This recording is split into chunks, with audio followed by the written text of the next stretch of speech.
हाँ तो प्यारे बच्चों, एक बार पुनः आपके और हमारे प्यारे से YouTube चैनल MKS क्लासेस में सभी का स्वागत करते हैं। तो आज एक बार पुनः 9वीं कक्षा के लिए गणित अध्याय 6 रेखाएं और कोण का ये मेरा सेकंड लेक्चर होगा।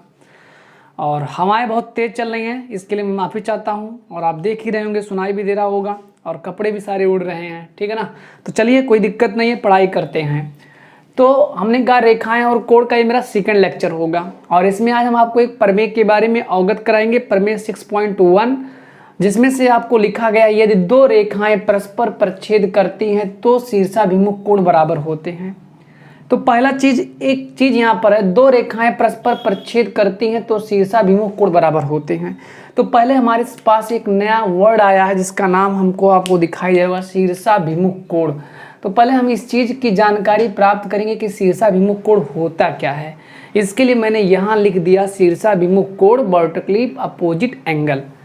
तो ये शीर्षाभिमुख कोण क्या होता है, इसके लिए डिफिनीशन अगर लिखना चाहें तो लिख सकते हैं कि जब दो रेखाएं, मैं लिख दे रहा हूँ, पहले समझा दे रहा हूँ, जब दो रेखाएं किसी एक बिंदु पर प्रच्छेद करती हैं, जब दो रेखाएं किसी एक बिंदु पर प्रच्छेद करती हैं तो प्रच्छेद बिंदु के, ठीक है ना, तो प्रतिच्छेद बिंदु के, ठीक है ना, प्रच्छेद बिंदु पर बने कोण आमने सामने वाले आपस में क्या होते हैं, बराबर होते हैं। और वही कोण क्या कहलाते हैं, शीर्षाभिमुख कोण कहलाते हैं। मतलब क्या है कि यही प्रच्छेद बिंदु है, आमने सामने के कोण क्या होते हैं, बराबर होते हैं, और यही हमारा क्या कहलाता है, शीर्षाभिमुख कोण कहलाता है। अगर इसकी आप लोग डिफिनीशन लिखना चाहते हैं तो लिख लीजिएगा, मैं बोल दे रहा हूँ, लिखिएगा। जब दो रेखाएं एक दूसरे को किसी बिंदु पर, जब दो रेखाएं एक दूसरे को किसी बिंदु पर प्रतिच्छेद करती हैं तो प्रतिच्छेदन बिंदु पर बने कोणों में आमने सामने के कोण शीर्षाभिमुख कोण कहलाते हैं। आमने सामने के कोण शीर्षाभिमुख कोण कहलाते हैं और ये शीर्षाभिमुख कोण आपस में बराबर होते हैं। ध्यान दीजिएगा, ये कोण और ये कोण शीर्षाभिमुख कोण हैं और दोनों आपस में क्या होते हैं, बराबर होते हैं। ये कोण और ये कोण आमने सामने हैं, प्रच्छेदन बिंदु पर हैं, तो ये दोनों कोण आपस में बराबर होते हैं। मतलब शीर्षाभिमुख कोण आपस में क्या होते हैं, बराबर होते हैं। मुझे उसी चीज़ की क्या करना है, उत्पत्ति करना है। आइए चलिए चलते हैं। तो सबसे पहला चीज़ आपको पता होना चाहिए कि प्रमेय हम लोग जब सिद्ध करते हैं कोई, तो उसके लिए हमें कुछ चरणों का, ठीक है ना, प्रयोग करना पड़ता है। उनमें से पहला होता है दिया है। पहले हम लोग क्या करते हैं, दिया है। अगला चीज़ हम लोग लिखते हैं सिद्ध करना है। अगला चीज़ रचना, और इसके लास्ट में उत्पत्ति करते हैं, जैसे हम लोग प्रूफ कहते हैं। गिवन डेट, प्रूफ, कंस्ट्रक्शन, और ये हमारे पास क्या है, ठीक है ना, प्रूफ। गिवन डेट, ये मुझे शो डेट करना है, दिखाना है। रचना, कंस्ट्रक्शन, उत्पत्ति, प्रूफ करना है, ठीक है ना। अब सबसे पहला चीज़ हमारे पास जो पहले और दूसरे स्टेप हैं वो कहाँ से मिलते हैं, ये हमें जो थ्योरम होता है उसी के हिसाब से मिलता है। बाकी बात रहा 3 और 4। रचना भी अपने मन से करते हैं, आवश्यकता है तो। रचना हर जगह कंपलसरी नहीं होता है। चौथा उत्पत्ति तो भाई कंपलसरी ही होता है। तो आइए सबसे पहला चीज़, ठीक है ना, क्या दिया है, दो रेखाएं दिया है। लिख लेंगे हम लोग क्या, दो रेखाएं। अच्छा, इस किताब में दो रेखाओं के नाम क्या दिया, थोड़ा इसको भी देख लिया जाए, आपके बुक के अकॉर्डिंग इसको प्रूफ किया जाए।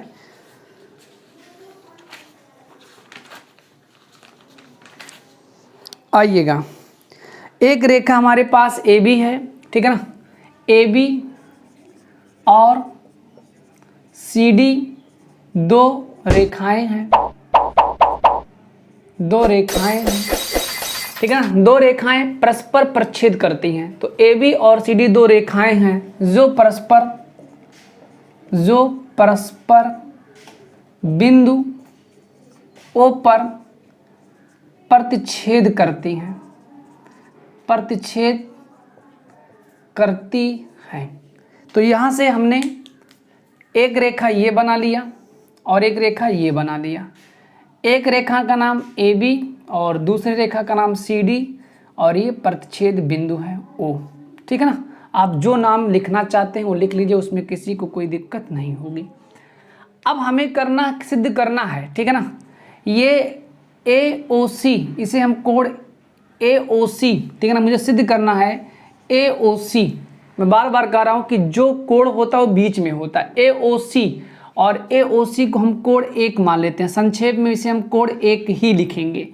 AOC बराबर हमें सिद्ध करना है BOD, चाहे BOD का हो चाहे DOB का हो, बात एक है, ठीक है ना।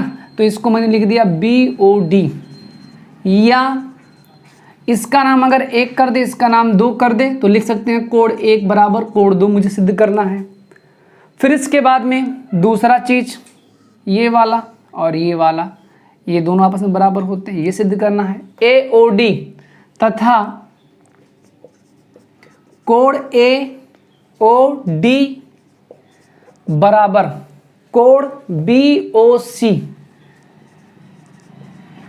इसका दूसरा नाम हम दे दे रहे हैं 3 और इसका नाम 4, या कोण 3 बराबर कोण 4।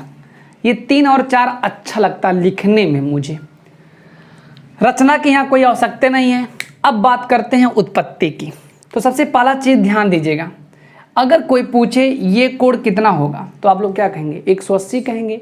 तो अब ये जो कोण है वो 2 भागों में बटा है, एक का नाम है AOC, कोण AOC धन, ध्यान दीजिएगा AOC मतलब केवल इतने के बारे में बात की है। उसके बाद धन कोण BOC, ये बराबर दोनों होंगे 180 डिग्री। बात समझ में आ रहा ना। इसे हम लिख सकते हैं, इसका तर्क रेखीय कोण या सरल रेखीय कोण या ऋजु कोण। तो इसे हम लोग रेखीय कोण कहा दे रहे हैं, क्योंकि रेखीय कोण कितने का होता है, 180 डिग्री का होता है। इतना बात तो समझ में आपको आ गया होगा, ठीक है ना। मतलब ऐसे ही अगर हम इसके बारे में बात करें तो ये भी कितना होगा, 180 होगा। मतलब हम लोग लिखने वाले क्या हैं, DO, ठीक है ना, AOD तथा कोण AOD धन, AOD हो गया धन, ठीक है ना। हम लोग लिखने वाले हैं AOC, कोण AOC बराबर ये भी कितना होगा, 180 डिग्री, और ये भी रेखीय कोण। इसे समीकरण 1 और इसे समीकरण 2 नाम दे दिए। अब समीकरण 1 और 2 के राइट हैंड साइड बराबर हैं, तो उसके लेफ्ट हैंड साइड भी क्या होंगे, बराबर होंगे। तो यहाँ मैं लिख दे रहा हूँ समीकरण 1 व 2 से, ठीक है ना, क्या हो जाएगा, कोण AOC धन कोण BOC बराबर कोण AOD और धन कोण AOC। अब यहाँ से क्या होगा, AOC से AOC क्या हो गया, कैंसिल। मेरे पास क्या बचा, कोण BOC बराबर कोण AOD। तो जरा देखिएगा कहीं ये चीज मुझे सिद्ध करना था, बिल्कुल AOD बराबर कोण BOC, ध्यान दीजिएगा उल्टा है, कोई दिक्कत नहीं है। इसी प्रकार आप ये भी सिद्ध कर सकते हैं कि कोण AOC बराबर कोण BOD, और इस प्रकार से मैंने इसका क्या कर दिया, प्रूफ कर दिया। एक बार मैं समझा दे रहा हूँ इस चीज़ को, कोई बहुत बड़ी बात नहीं थी, बहुत आसान चीज़ है। इस चीज़ के बारे में आप लोग क्लास 8th में भी पढ़ चुके हैं। जैसे मान लेते हैं कि जो हमें सिद्ध करना, जैसे मान लेते हैं 2 रेखा है, एक AB और एक CD। अगर परछेद करेंगे तो मान लेते हैं ये बिंदु O पर परछेद कर रही हैं। अब क्या है कि जो एक कोण बनेगा और जो ये कोण बनेगा वो बराबर होते हैं, ऐसा सीधा विमुख कोण कहता है, वही मुझे प्रूव करना है। ये कोण इस कोण के बराबर होता है, यही मुझे प्रूव करना है। अब आप बताइए ये एक रेखा है कि नहीं है। अगर यहीं पर छेद करेगा तो हम लोग एक काम कर सकते हैं, इतना धन इतना बराबर 180 होगा। मतलब क्या है, जैसे मान लेते हैं एक हमारे पास रेखा है, इस रेखा को यहाँ एक पॉइंट O कर दिए। अब कोई पूछे कि इतना और धन इतना कितना होगा, तो आप लोग क्या कहेंगे, संपूरक ही होगा ना, 180 डिग्री ही तो होगा। दो कोणों का योग अगर 180 डिग्री होता तो संपूरक कहलाता है। और संपूरक का मतलब कितना होता है, 180 डिग्री तो होता है। यहाँ से क्या होगा, इतना धन इतना बराबर 180 डिग्री, क्योंकि रेखीय कोण का मान 180 डिग्री होता है। तो यहाँ भी मैंने यही काम किया, एक रेखा है, ए बी एक रेखा है, और यतना धन इतना बराबर 180, तो मैंने वही दो पार्ट्स में इसको डिवाइड करके 180 के बराबर कर दिया। ठीक इसी प्रकार से यतना धन इतना बराबर 180, दोनों 180 के बराबर हैं, तो जाहिर सी बात है दोनों आपस में ये बराबर होंगे। इसके बाद मैंने ये काम कर दिया और मैंने प्रूव कर लिया। अगर हम एक आध यहाँ से एग्जाम्पल के बारे में बात कर लें तो आइए एक एग्जाम्पल, इसको नोट कर लीजिएगा, ठीक है ना, जैसे जैसे लिखें उसे नोट करिए। अब चलते हैं एक एग्जाम्पल मैं आपको इसमें बता दे रहा हूँ। एग्जाम्पल आपके बुक से ही है और वो बुक हमारे पास इस समय मनोहरे है।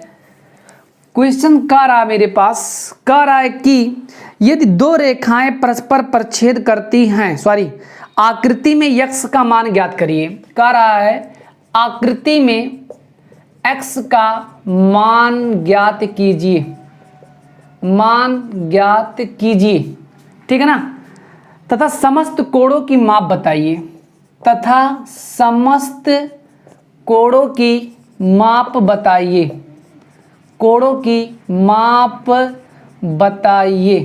तो चलिए देखते हैं क्वेश्चंस क्या कह रहा है। क्वेश्चन जो भी कहा मैंने उस चीज़ को लिख दिया और यहाँ से हमारे पास जो कुछ भी है, ठीक है ना, एक रेखा है और कुछ ऐसे है, ठीक है ना, और इसके बाद में इस कोण का नाम है 3x और इस कोण का नाम है 2x, इसका नाम है AB और इसका नाम है CD, ठीक है ना। हमें कह रहा समस्त कोणों के माप बताना है। तो पहला नंबर x का मान बताना है अगर आपको, तो आप बताइए ये पूरा कितना होगा, 180 होगा। ये मान लेते हैं पॉइंट वो है। तो देखिए हल कैसे मैं कर रहा हूँ, कोण AOC धन कोण BOC बराबर 180 डिग्री होगा। काहे होगा, रेखीय कोण है और रेखीय कोण को हम दूसरे भाषा में ऋजु कोण कहते हैं, ठीक है ना, और क्या कहते हैं, इसे सरल कोण कहते हैं, ठीक है ना। ये सब नाम इसके हैं, जो मन का है वो करिए। यतना धन इतना बराबर 180 होगा। अब ध्यान दीजिएगा गलती की है, AOC रहेगा, ठीक है ना। अब AOC का मान कितना है, 3x है, और BOC का मान कितना है, 2x है। अब बताओ 3x 2x कितना होता है, 5x 180, 5 1 5, 5 3 15, 5 36, x बराबर 36 डिग्री। अब ध्यान दीजिएगा इसका मान हो गया 36 डिग्री। तो ये बताइए पहला कोण जो हमारे पास है AOC बराबर है 3x, AOC कितना है, 3x है। तो यहाँ से क्या करेंगे, 3 करेंगे और x का मान 36, तो 3 6 18, 8 हाथ लगाइए, 3 3 9 10 कितना हो गया, 108 डिग्री। मतलब इस कोण का मान होगा 108 डिग्री और इसका मान होगा 72 डिग्री। का है 36 दूना कितना होता है, 72। तो हम आशा करते हैं आपको ये चीज़ समझ में आया होगा। अब जब हम आपको अगला वीडियो देंगे तो उसमें हम डायरेक्टली प्रश्नावली ही स्टार्ट करेंगे। तो पहले के 2 वीडियो जो आज हम बना चुके हैं, एक ये तो बनाए हैं, इसके पहले हमने बेसिक डिफिनीशंस बताए थे जो आप लोग प्रीवियस क्लास में भी पढ़ चुके हैं। पहले उन 2 क्लासों का भली बात अध्ययन कर लें और उसके बाद में जो अगला प्रश्नावली होगा ये समझ लीजिए रेखा गणित की एक बहुत प्रमुख शाखा है और बहुत मज़ेदार इंटरेस्टिंग हमको लगता है भाई रेखा गणित। अगर रेखा गणित आपको समझ में आ गया तो ये समझिए कि आप बहुत बड़ा काम कर ले गए, क्योंकि रेखा गणित उन्हीं का मजबूत होता है जिनके पास सोचने की क्षमता अधिक होती है। तो सोचने की क्षमता आप भी डेवलप करिए और अपने सभी सवालों को बहुत आसानी पूर्वक लगाइए। वीडियो अच्छा लगा होगा तो लाइक शेयर सब्सक्राइब करना ना भूलिए। तब तक के लिए सभी दोस्तों से नमस्कार, जय हिंद, जय भारत।